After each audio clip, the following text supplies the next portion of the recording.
Vamos fazer a segunda parte do estudo do capítulo 10 do Evangelho segundo o Espiritismo, Bem-aventurados os misericordiosos. E vamos começar com a mensagem de Paulo, o apóstolo. Perdoar os inimigos é pedir perdão para si próprio, dar-lhes prova de amizade, é mostrar-se melhor do que era. Perdoai, a fim de que Deus vos perdoe. Quem não perdoa se condena. Será que não fostes o agressor? Agora, se o adversário foi suscetível, eis outra razão para serdes indulgentes. Se não merece censura, sede clementes, para que o vosso mérito cresça. Há duas maneiras de perdoar: dos que perdoam sem reconciliar-se, o perdão dos que alegram-se com o mal que advém ao pecado. Este não é o perdão verdadeiro. O verdadeiro perdão é o esquecimento completo das ofensas. E Deus não se satisfaz com as aparências. Então nós temos aí, nessa leitura, que foi um resumo da mensagem do Espírito Paulo, na instrução dos Espíritos, desse segundo capítulo, algumas ideias sobre o perdão para nós refletirmos. E então vem o Espírito José falar para nós sobre a indulgência. O que é indulgência? E ele dá diversos pontos que nós vamos citar os principais agora. A indulgência não vê os defeitos de outrem e, se os vê, evita divulgá-los.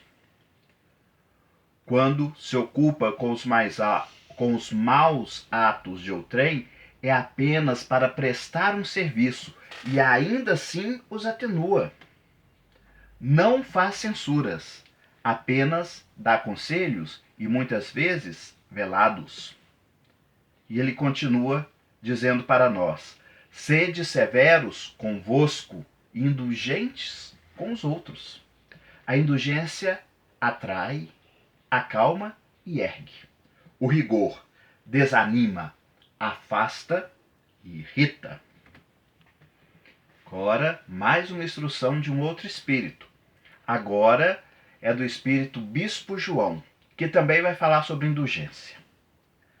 Sede indulgentes com as faltas alheias, quaisquer que sejam. Julgueis com severidade apenas as vossas ações. O Senhor usará de indulgência para convosco, se houverdes usado para com os outros. Sustentai os fortes, animai-os à perseverança, fortalecei os fracos, mostrando-lhes a bondade divina, que conta o menor arrependimento. E prossegue o Espírito Bispo João. Quando Jesus diz: perdoai as nossas ofensas, como perdoamos aos que nos têm ofendido, que está lá na oração do Pai Nosso, conhecida a nós, o que ele quis dizer? Ele quis dizer o seguinte, que quando nós citamos essa parte na oração do Pai Nosso, nós estamos pedindo para que nós não reincidamos nos nossos desvios, para que nós possamos nos enveredar nas sendas da submissão e do amor, nas quais poderemos juntar ao arrependimento a reparação. E a mensagem do Bispo João não acaba aqui não, tem mais um trecho. Quando perdoardes aos vossos irmãos, levai-lhes simultaneamente, com perdão, o amor, substituindo a cólera pelo amor que purifica. Pregai exemplificando essa caridade ativa, infatigável, que Jesus não apenas nos ensinou, mas também praticou. E continua o Bispo João. Sede severos convosco, indulgentes para as fraquezas dos outros. Por quê? Por que razão? Porque esta é uma caridade que poucas pessoas observam. Todos, sem exceção, todos nós, temos maus pendores.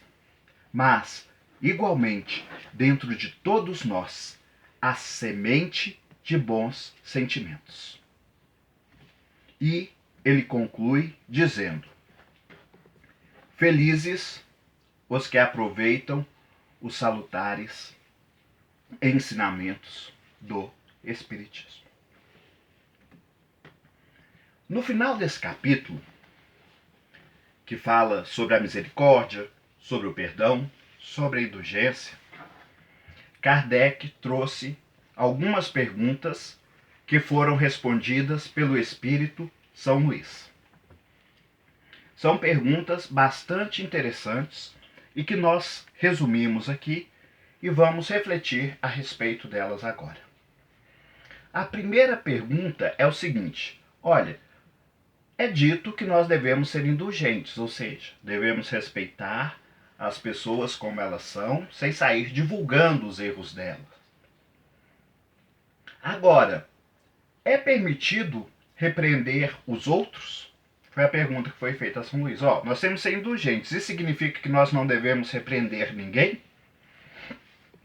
E o São Luís, muito sábio, traz a resposta, que nós resumimos.